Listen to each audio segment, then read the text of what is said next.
मेरे प्यारे विद्यार्थियों, आज हम पढ़ेंगे बाल महाभारत पाठ 2 भीष्म प्रतिज्ञा। राजा शांतनु देवव्रत जैसे तेजस्वी पुत्र को पाकर धन्य हो गए। उन्होंने देवव्रत को राजकुमार का पद प्रदान किया। कुछ वर्ष बाद जब एक दिन राजा यमुना तट पर गए तो वहां उन्होंने एक सुंदर युवती को देखा।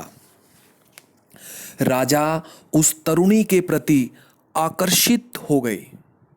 उन्होंने उसे अपनी पत्नी बनाने की इच्छा मन में धारण कर ली। उस तरुणी का नाम सत्यवती था। उसका पिता मल्लाहों का मुखिया था। राजा ने उससे सत्यवती के साथ विवाह की बात की तो वह मान गया, किंतु उसकी शर्त थी कि सत्यवती के गर्भ से उत्पन्न बालक ही राजगद्दी पर बैठेगा।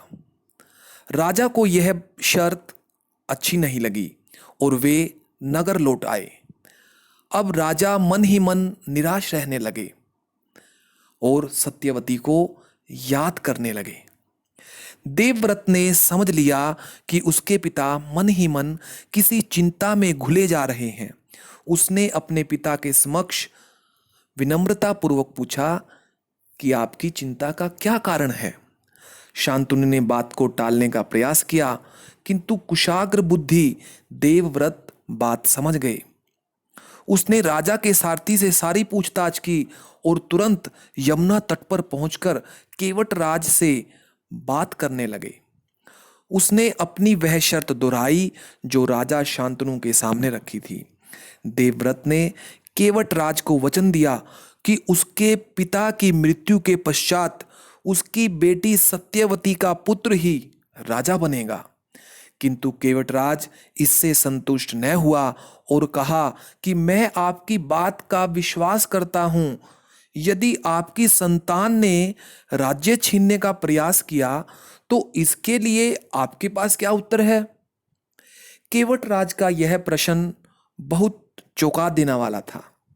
देवव्रत अपनी पितृ भक्ति से जरा भी विचलित नहीं हुए और उन्होंने गंभीर स्वर में कहा कि मैं जीवन भर विवाह नहीं करूंगा, मेरी संतान ही नहीं होगी।